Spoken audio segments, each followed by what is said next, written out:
ഇന്നത്തെ വീഡിയോയിൽ ഡിസ്കസ് ചെയ്തൊരു ടോപ്പിക് എന്ന് പറഞ്ഞാൽ നമ്മൾ ഓപ്പറേറ്റിംഗ് സിസ്റ്റത്തെ കുറിച്ച് പറയുകയാണ്. ഓപ്പറേറ്റിംഗ് സിസ്റ്റം അതായത് കമ്പ്യൂട്ടറിൽ സാധാരണയായിട്ട് ഉപയോഗിക്കുന്ന ഓപ്പറേറ്റിംഗ് സിസ്റ്റം ഏതാണെന്ന് അറിയാമോ?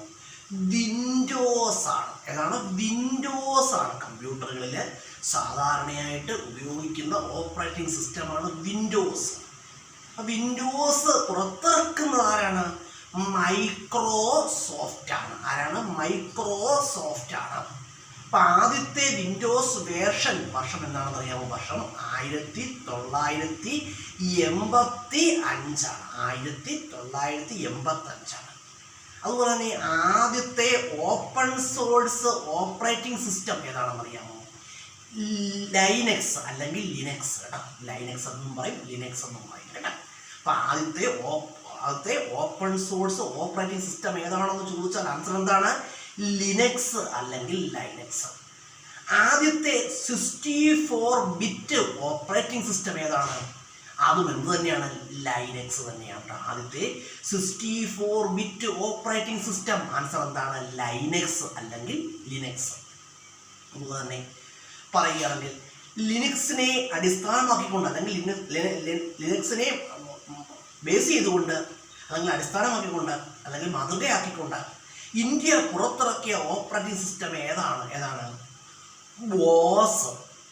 ലിനക്സിൻ്റെ അതേ മാതൃകയിൽ ഇന്ത്യ പുറത്തിറക്കിയ ഓപ്പറേറ്റിംഗ് സിസ്റ്റമാണ് ബോസ്. ബോസ് എന്ന് പറഞ്ഞാൽ ഫുൾ BOSS, അതായത് ഭാരത് ഓപ്പറേറ്റിംഗ് സിസ്റ്റം സൊല്യൂഷൻ എന്നാണ് അതിൻ്റെ ഫുൾ ഫോം. കേട്ടോ, ബോസിൻ്റെ ഫുൾ ഫോം എന്താണ്? Bharat operating system solution. അതുപോലെ DOSൻ്റെ പൂർണ്ണരൂപം പരീക്ഷയ്ക്ക് ചോദിക്കാറുണ്ട്. DOSൻ്റെ പൂർണ്ണരൂപം അല്ലെങ്കിൽ DOSൻ്റെ പൂർണ്ണരൂപം എന്താണ്? Disk operating system. Disk operating system. നമ്മൾ മനസ്സിലാക്കേണ്ട ഒരു സംഗതി, ഓപ്പറേറ്റിംഗ് സിസ്റ്റം എല്ലാം തന്നെ എന്താണ്? സിസ്റ്റം സോഫ്റ്റ്വെയറിന് ഉദാഹരണങ്ങളാണ്. കേട്ടോ, ഓർത്ത് വെച്ചോളുക. അതുപോലെ തന്നെ ലാംഗ്വേജ് ട്രാൻസ്ലേറ്ററുകൾ. ലാംഗ്വേജ് ട്രാൻസ്ലേറ്റർ എന്ന് പറഞ്ഞാൽ നമുക്കറിയാം ഏതൊക്കെയാണ്? കമ്പൈലർ, ഇൻ്റർപ്രട്ടർ. അതുപോലെ തന്നെ കമ്പൈലർ, ഇൻ്റർപ്രട്ടർ, അതുപോലെ തന്നെ അസംബ്ലർ. കമ്പൈലറിൻ്റെ ഫംഗ്ഷൻ എന്താണ്? കമ്പൈലറിൻ്റെ ഫംഗ്ഷൻ എന്താണെന്ന് ചോദിച്ചാൽ എന്താണ്? കമ്പൈലറിൻ്റെ ഫംഗ്ഷൻ എന്ന് പറഞ്ഞാൽ എന്താണ്? ആ ഹൈ ലെവൽ ലാംഗ്വേജിനെ മെഷീൻ ലാംഗ്വേജ് ആക്കി മാറ്റുകയാണ് ആരുടെ കർത്തവ്യം അല്ലെങ്കിൽ ആരുടെ ധർമ്മം? കമ്പൈലറിൻ്റെ ധർമ്മം അല്ലെങ്കിൽ കമ്പൈലറിൻ്റെ ജോലി. കമ്പൈലർ എന്ന് പറഞ്ഞാൽ എന്താണ് ചെയ്യുന്നത്? ആ ഹൈ ലെവൽ ലാംഗ്വേജിനെ എന്താക്കി മാറ്റുന്നു? മെഷീൻ ലാംഗ്വേജ് ആക്കി മാറ്റുന്നു. ഹൈ ലെവൽ ലാംഗ്വേജിനെ മെഷീൻ ലാംഗ്വേജ് ആക്കി മാറ്റുന്നു. അത് ചെയ്യുന്നതാണ് കമ്പൈലർ. ഈ ഇൻ്റർപ്രട്ടർ എന്താണ് ചെയ്യുന്നത്? ആ ഹൈ ലെവൽ ലാംഗ്വേജിനെ ലൈൻ ബൈ ലൈനായിട്ട് എന്താക്കുന്നു? മെഷീൻ ലാംഗ്വേജ് ആക്കുന്നു. ഹൈ ലെവൽ ലാംഗ്വേജിനെ ലൈൻ ബൈ ലൈനായിട്ട് എന്താക്കുന്നു? മെഷീൻ ലാംഗ്വേജ് ആക്കുന്നു. അപ്പം കമ്പ്യൂട്ടറിന് മനസ്സിലാകുന്ന ഭാഷ ഏതാണ്?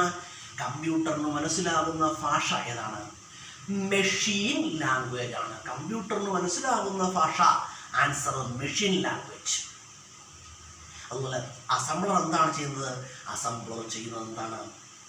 അസംബ്ലർ ചെയ്യുന്നതെന്ന് പറഞ്ഞാൽ അസംബ്ലി ലാംഗ്വേജിനെ എന്താക്കി മാറ്റുന്നു? മെഷീൻ ലാംഗ്വേജ് ആക്കി മാറ്റുന്നു. അസംബ്ലി ലാംഗ്വേജിനെ മെഷീൻ ലാംഗ്വേജ് ആക്കി മാറ്റുന്ന ആരാണ്? അസംബ്ലറാണ്. ലാംഗ്വേജ് ട്രാൻസ്ലേറ്ററുകളെല്ലാം തന്നെ എന്താണ്? സിസ്റ്റം സോഫ്റ്റ്വെയറിന് ഉദാഹരണങ്ങളാണ്. സിസ്റ്റം സോഫ്റ്റ്വെയറിന് ഉദാഹരണങ്ങളാണ്. നമ്മൾ കുറച്ച് ക്വസ്റ്റ്യൻസ് പറഞ്ഞു. ഈ ക്വസ്റ്റ്യൻസ് എന്താണ്? പരീക്ഷകൾക്കൊക്കെ മോസ്റ്റ് യൂസ്ഫുൾ ക്വസ്റ്റ്യൻസ് ആണ്. അതുപോലെ തന്നെ വളരെ പ്രധാനപ്പെട്ട ക്വസ്റ്റ്യനാണ്. ആൻറ്റിവൈറസ് ഏതുതരം സോഫ്റ്റ്വെയറിന് ഉദാഹരണമാണ്?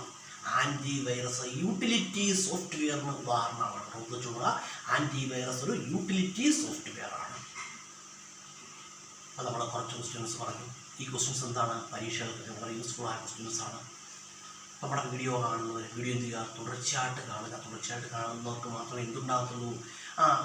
ഇത് കാണുന്നതുകൊണ്ട് എന്തെങ്കിലും ഗുണങ്ങൾ ഉണ്ടാവുകയുള്ളൂ. കാരണം ഒരു വീഡിയോയിൽ പറഞ്ഞതിൻ്റെ ബാക്കിയാണ് അടുത്ത വീഡിയോയിൽ പറയുന്നത്. അപ്പോൾ അത് കാണുകയും കേട്ട് പഠിക്കുകയൊക്കെ ചെയ്താൽ നിങ്ങൾക്ക് എവിടെ ഉപകാരപ്പെടും? ചിലപ്പോൾ പരീക്ഷകളിലൊക്കെ ഉപകാരപ്പെട്ടേക്കാം.